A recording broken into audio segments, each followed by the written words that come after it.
പ്രിയപ്പെട്ടവരെ, ഇന്ന് നമുക്ക് നല്ലൊരു വിഷുദിനം ആശംസിച്ചുകൊണ്ട് ഞാൻ എല്ലാവരെയും നല്ലൊരു കാഴ്ചകളിലേക്ക് കൂട്ടിക്കൊണ്ടു പോവുകയാണ്. കൂട്ടത്തിൽ രുചികരമായ ഒരു പാനീയം ഉണ്ടാക്കി തരുന്ന ഒരു ചേട്ടനെ കൂടി പരിചയപ്പെടുത്താം. നമ്മുടെ പ്രധാന വിഷയം ഇതല്ല എങ്കിൽ തന്നെയും ഇതിപ്പോൾ ഇടയ്ക്ക് വെച്ച് കാണേണ്ടി വന്നതുകൊണ്ട്, അതുപോലെ തന്നെ ഇതിൻ്റെ പ്രത്യേകത അറിഞ്ഞതുകൊണ്ട് നിങ്ങളെല്ലാവരും ഒന്ന് കാണിച്ചു തരികയാണ്. ഈ കാര്യം കൂടി നമുക്ക് ഏറ്റവും പ്രധാനമായിട്ട് തോന്നുന്ന ചില സ്ഥലങ്ങളുണ്ട്. ചില സ്ഥലങ്ങൾ നമ്മൾ ചെന്ന് കണ്ടു കഴിയുമ്പോൾ ഭയങ്കര സന്തോഷം, ഭംഗിയൊക്കെ, അങ്ങനെ ചില പ്രത്യേകതകളുള്ള നമ്മളെല്ലാവരെയും ആകർഷിക്കുന്ന ഒരു സ്ഥലമാണ് തിരുവല്ലയിലുള്ള കാവുംഭാവ് എന്ന് പറയുന്ന ആ സ്ഥലം. കാരണം എന്ന് വെച്ചാൽ കാവുംഭാവ് എന്ന് പറഞ്ഞാൽ കാവുകളുടെ ഒരു ഭാഗമാണ്. അവിടെ ക്ഷേത്രങ്ങളുടെ ഒരു സമുച്ചയം തന്നെ, ചുറ്റും ക്ഷേത്രങ്ങൾ, പലവിധ ക്ഷേത്രങ്ങൾ. എന്നാൽ ഏറ്റവും പ്രധാനപ്പെട്ട ക്ഷേത്രം ഏതാണെന്ന് നമുക്കെല്ലാവർക്കും അറിയാം. ശ്രീ വല്ലഭസ്വാമി ക്ഷേത്രം തന്നെയാണ് അവിടെ ഏറ്റവും പ്രധാനമായിട്ടുള്ളത്. അപ്പോൾ ഞാൻ അങ്ങോട്ടേക്ക് ഇപ്പോൾ പോകേണ്ടി വന്നതിൻ്റെ കാരണം വെച്ചാൽ അവിടെ അഖില ഭാരത ഭാഗവത സത്രം 50ാമത്തെ ഭാഗവത സത്രം നടക്കുന്ന ഒരു സമയമായിരുന്നു. അപ്പോൾ അങ്ങനെ അത് കാണാമെന്ന് വിചാരിച്ചു പോയതാണ്. എന്തായാലും ആ ഭാഗവത സത്രം നടക്കുന്ന ശ്രീ ആനന്ദേശ്വരം ക്ഷേത്രത്തിലേക്ക് നമുക്ക് പോകണം. ഈ പ്രദേശത്തിൻ്റെ മറ്റൊരു പ്രത്യേകത എന്നുള്ളത്, ഏത് സമയത്തും ഇതുപോലുള്ള ഓരോ കലാപരിപാടികൾ ഇങ്ങനെ അവതരിപ്പിച്ചുകൊണ്ടിരിക്കും. പാരമ്പര്യ കലകൾ, ക്ഷേത്ര കലകൾ ഒക്കെ ഇങ്ങനെ നമുക്കിവിടെ വന്ന് കാണാം. പുരാതനമായ പല കാര്യങ്ങളും നമുക്കിവിടെ കാണാൻ കഴിയും. അതുമാത്രമല്ല, ഇവിടെയുള്ള പല പ്രസ്ഥാനങ്ങളും, പല കടകളൊക്കെ ഒരു പഴയകാല പഴമ ഇങ്ങനെ കാത്തുസൂക്ഷിക്കുന്ന സ്ഥാപനങ്ങളൊക്കെ തന്നെയാണ്. പിന്നെ ശ്രീ വല്ലഭസ്വാമി ക്ഷേത്രത്തെ പറ്റി ഇനി പറയേണ്ടതില്ലല്ലോ, അത് വളരെയധികം പ്രശസ്തമാണ്. അപ്പോൾ ഈ കൂട്ടത്തിൽ നമുക്ക് ശ്രീ വല്ലഭസ്വാമി ക്ഷേത്രത്തിൽ കയറി നമുക്ക് ഈ കാഴ്ചകൾ കാണുകയും അതുപോലെ തന്നെ പ്രാർത്ഥന നടത്തുകയൊക്കെ ചെയ്ത് നമുക്ക് തിരിച്ചു പോകാൻ പറ്റുന്ന ഒരു സാഹചര്യമാണ്. അങ്ങനെ പല ക്ഷേത്രങ്ങളിലും കയറാം. അങ്ങനെ ക്ഷേത്രങ്ങളുടെ ഒരു പ്രത്യേകമായ ഒരു സ്ഥലം തന്നെയാണ് ഈ ഭൂമി. അതുപോലെ തന്നെയാണ് ഈ ക്ഷേത്രത്തിൻ്റെ സമീപത്തായിട്ടുള്ള അടുത്ത് തന്നെ സ്ഥിതി ചെയ്യുന്ന തുകലശ്ശേരി ക്ഷേത്രം എന്ന് പറയുന്നത്. തുകലശ്ശേരി ക്ഷേത്രം എന്ന് പറയുന്നത് വളരെയധികം പ്രസിദ്ധമായ ക്ഷേത്രമാണ്. അത് ഇതിൻ്റെ പ്രത്യേകത എന്താണെന്ന് ചോദിച്ചാൽ, അവിടുത്തെ ശിവലിംഗത്തിൻ്റെ വലിപ്പമാണ് അവിടുത്തെ പ്രത്യേകത. ഭയങ്കര വലിപ്പമാണ്. അതുകൊണ്ട് കാണാൻ കഴിയില്ല. അവിടെ ധാര നടത്തുന്നത് പോലും നേരത്തെ ബുക്കിംഗ് ആയതുകൊണ്ട് അത് ചിലപ്പോൾ ഒരു വർഷമൊക്കെ മുന്നേ നമുക്ക് ബുക്ക് ചെയ്യേണ്ടി വരും. അപ്പം അത്രയും വലിയ ഒരു ശിവലിംഗം ആയതുകൊണ്ട് ശിവലിംഗത്തെ മുഴുവനായിട്ട് നമുക്ക് ദർശിക്കാനും കഴിയില്ല.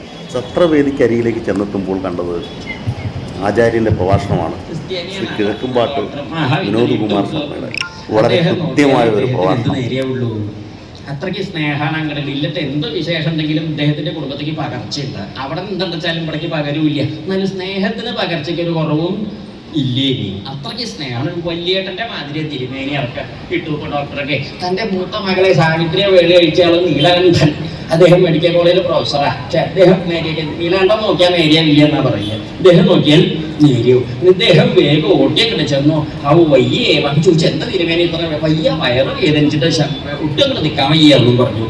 അപ്പൊ ഈ ഡോക്ടർ പറഞ്ഞു, തിരുമേനി ഒന്ന് പറയുന്നത് കയറി കിടക്കുമെന്നും പറഞ്ഞു. അദ്ദേഹം മലർന്ന അങ്ങോട്ട് കടന്നിട്ട് ഡോക്ടറെ അവിടെ ഇവിടേക്ക് വിളിച്ച് അമർത്തിയിട്ട് ചോദിച്ചു, തിരുമേനി എന്തൊക്കെ ഉണ്ടായിയെ വിളിച്ചാൽ മുതൽ നിങ്ങള്?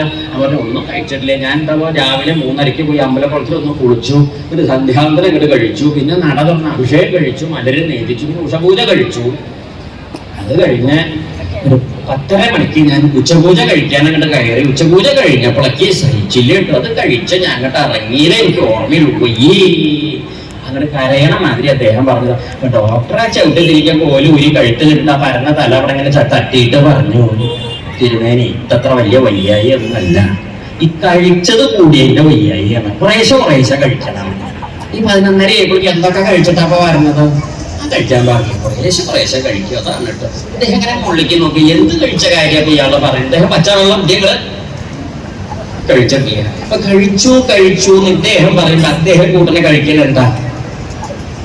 അകത്തേക്ക് കഴിക്കുന്നത്. ഇദ്ദേഹം കഴിക്കലുണ്ടാ?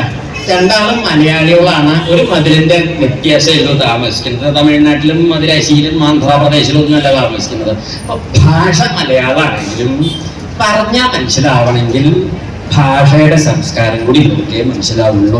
അദ്ദേഹം ക്രിസ്ത്യാനി, അദ്ദേഹം പള്ളിയിൽ പോണയാളും തൊഴാൻ അവിടുത്തെ സമ്പ്രദായത്തിലൊക്കെ ചെയ്യുന്ന നല്ല സമ്പ്രദായക്കാരനാണ്. ഒരാൾക്കൊരു ദുരിതോ കഷ്ടപ്പാടോ ബുദ്ധിമുട്ടോ മനസ്സാ പോലും ചിന്തിക്കാത്തൊരു വിദ്വാനാണ് അദ്ദേഹത്തിന് ഈ സമ്പ്രദായം അറിയില്ലല്ലോ. കുളിക്കലും സന്ധ്യാന്തരം കഴിക്കലും ജപിക്കലും പിന്നെ അഭിഷേകം കഴിക്കലും മലര് നേദിക്കലും ഗണപതി ഹോമം കഴിക്കലും ഒന്നും അദ്ദേഹത്തിന്റെ കണക്കിലില്ലായതുകൊണ്ട് ആ സംസ്കാരം അദ്ദേഹത്തിന് അറിയായതുകൊണ്ട് ഇദ്ദേഹത്തിന്റെ സംസ്കാരത്തിൽ ഇദ്ദേഹം പറഞ്ഞ വാക്ക് അദ്ദേഹത്തിന് മനസ്സിലായില്ല. ഇത് ഇവിടെ മാത്രമല്ല എല്ലാ ദിക്കിലും ഭാഗവതം പറഞ്ഞു. കൊടുക്കുമ്പോഴും അതിനനുസരിച്ചൊരു സംസ്കാരം കേളക്കണോരുടെ ഉള്ളിൽ ഉണ്ടാവണം, നിർബന്ധമാണ്. ആ നിർബന്ധം കണക്കാക്കിയിട്ടാണ് സൂതൻ എന്ത് ചെയ്തത്? ശൗനകാദി മഹർഷീശ്വരന്മാർക്ക് ചോദിച്ചപ്പോഴൊക്കെ തന്നെ ഉത്തരം കൂടെ കൊടുത്തില്ല. അവിടെ ഇരിക്കട്ടെ, അത് ലേശം കേമായ ചോദ്യമാണ്. അപ്പൊ അത് ഉത്തരം കൊടുക്കണതിന് മുമ്പ് ഉത്തരം കേൾക്കാൻ വേണ്ടി ഒരു സംസ്കാരം ഉണ്ടാക്കിച്ചു കൊടുത്തു. ഭഗവാന്റെ അവതാരങ്ങളും കഥകളും ഒക്കെ വർണ്ണിച്ചു പോന്നു. കൃഷ്ണാവതാരം വളരെ വിപുലമായിട്ട് വിസ്തരിച്ചു.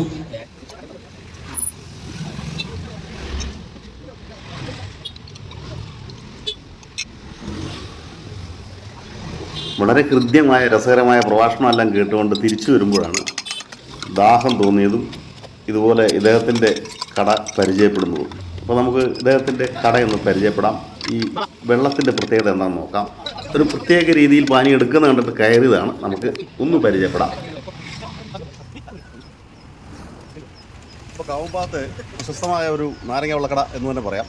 അതാണ് ഇപ്പോൾ പകർത്തിക്കൊണ്ടിരിക്കുന്നത്. ഇപ്പോൾ നമ്മുടെ യുവാക്കൾ വന്നിട്ട് അതിങ്ങനെ ആസ്വദിച്ചുകൊണ്ടിരിക്കുക. എങ്ങനെയുണ്ട്? വളരെ സൂപ്പർ സാധനം അല്ലേ? നിങ്ങൾ ദൂരെ നിന്നൊക്കെ വരുന്ന ആൾക്കാരാണോ? തിരുവല്ലയിൽ നിന്ന് തന്നെ വരുന്നത് അല്ലേ? അപ്പോൾ ഇത് കഴിക്കാനായിട്ട് മാത്രം എത്തിയത് അല്ലേ? ഇതിനെന്തോ ഒരു സവിശേഷ ഗുണമൊക്കെ ഉണ്ട്, ഒരു സുഖമുണ്ടല്ലേ? ഈ നല്ല ചൂടത്ത് കഴിക്കുമ്പോൾ ഒരു തണുപ്പൊക്കെ കിട്ടും അല്ലേ? ഈ പ്രദേശമാണ് ഒരു ഭംഗിയുണ്ട് കാണാൻ. ഇപ്പോൾ ഈ ചേട്ടൻ്റെ കട വരാത്തതുകൊണ്ട് എത്ര നാളായി കാണും? ആണോ? നമ്മളൊക്കെയോ? ആണോ? ഇത് പറഞ്ഞു കേട്ട് വന്നാണോ? അപ്പോൾ ഓ, അത് ശരി. അത് ശരി. ആ, പറഞ്ഞിട്ട് വന്നതല്ലേ? ഇവരെ കൂട്ടിക്കൊണ്ട് വന്നതല്ലേ? അപ്പോൾ ധാരാളം ആൾക്കാരൊക്കെ. ഇപ്പോൾ എത്ര വർഷമായി ചേട്ടാ ഇത് തുടങ്ങിയിട്ട്? 2 വർഷം. ചേട്ടൻ്റെ പേര് അനിലല്ലേ? 2 വർഷം. ഇത് ഈ കൂട്ടൊക്കെ നമ്മൾ സ്വന്തം കണ്ടുപിടിച്ചാണ്? സ്വന്തമായിട്ട് കണ്ടുപിടിച്ചു. അതിനുശേഷം നമുക്ക് ഇതിലാണ് ഇപ്പോൾ നമ്മൾ കയറിക്കൊണ്ടിരിക്കുന്നത്. ഇപ്പോൾ ദൂരെ നിന്നൊക്കെ ആൾക്കാരൊക്കെ വന്നു തുടങ്ങി അല്ലേ?